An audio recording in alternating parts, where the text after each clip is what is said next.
ఢాకాలో శిక్షణ విమానం కూలిన ఘటనలో 19 మంది మృతి చెందారు. సహాయక చర్యలు కొనసాగుతున్నాయి. బంగ్లాదేశ్లో రాజధాని ఢాకాలో ఓ సైనిక విమానం కుప్పకూలింది. ఢాకా ఉత్తర ప్రాంతంలో ఉన్న mile stone school and college ప్రాంగణంలో బంగ్లాదేశ్ ఎయిర్ ఫోర్సుకు చెందిన శిక్షణ విమానం కూలిపోయింది. ప్రమాదానికి గురైన విమానం బంగ్లాదేశ్ ఎయిర్ ఫోర్సుకు చెందిన F-7 BGI జెట్ అని ఆర్మీ పబ్లిక్ రిలేషన్స్ కార్యాలయం తెలిపింది. ప్రమాదం జరిగిన సమయంలో ఆ స్కూల్ ప్రాంగణంలో విద్యార్థులు పెద్ద సంఖ్యలో ఉన్నారు. విమానం కూలిన తర్వాత ఘటనా స్థలంలో మంటలు చెలరేగి దట్టమైన పొగలు ఎగిసిపడ్డాయి. ప్రమాదం గురించి సమాచారం అందుకున్న అగ్నిమాపక సైనిక బృందాలు అక్కడికి చేరుకుని సహాయక చర్యల్ని చేపట్టాయి. ప్రమాదం తర్వాత విద్యాసంస్థ ప్రాంగణంలో విద్యార్థులు భయంతో పరుగులు పెట్టారు. ఢాకాలో శిక్షణ విమానం కూలిన ఘటనలో 19 మంది మృతి చెందారు.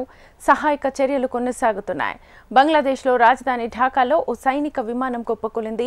ఢాకా ఉత్తర ప్రాంతంలో ఉన్న mile stone school and college ప్రాంగణంలో బంగ్లాదేశ్ ఎయిర్ ఫోర్సుకు చెందిన శిక్షణ విమానం కూలిపోయింది.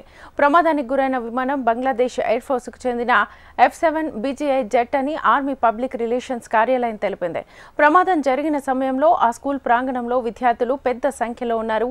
ఇదే అంశానికి సంబంధించి ఫుల్ డీటెయిల్స్ మా ఢిల్లీ ప్రతినిధి ఆర్కే అడిగి తెలుసుకుందాం. ఆర్కే, ఇక బంగ్లాదేశ్ రాజధాని ఢాకాలోని స్కూల్ బిల్డింగ్ పై ట్రైనింగ్ ఎయిర్ క్రాఫ్ట్ కూలిన ఘటనలో ఇప్పటివరకు 19 మంది మృతి చెందారు. మొత్తంలో 16 మంది స్టూడెంట్స్, 2 టీచర్లు ఉన్నారు, ఒక పైలట్ ఉన్నారు.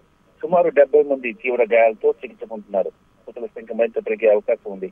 ఘటనా స్థలం వద్ద రెస్క్యూ ఆపరేషన్ కొనసాగుతుంది. తాజా పరిస్థితిపై బంగ్లాదేశ్ ప్రధాని బంగ్లాదేశ్ అధికారులకు ఆదేశాలు జారీ చేశారు. యుద్ధ ప్రాతిపదికన చర్యలు చేపట్టాలని కూడా చెప్పారు.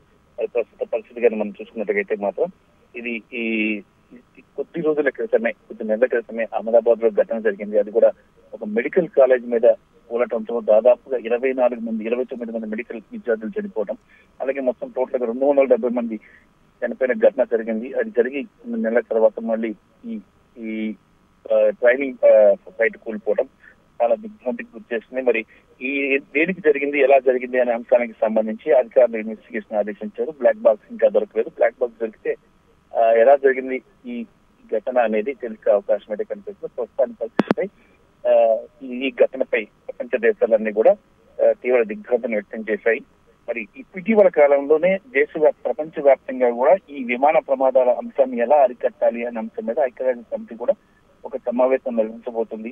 ప్రపంచ వ్యాప్తంగా కూడా చాలా చోట్ల కూడా విమానాలు కుప్పకూలిపోవడం, వందలాది మంది చనిపోవడం జరుగుతుంది.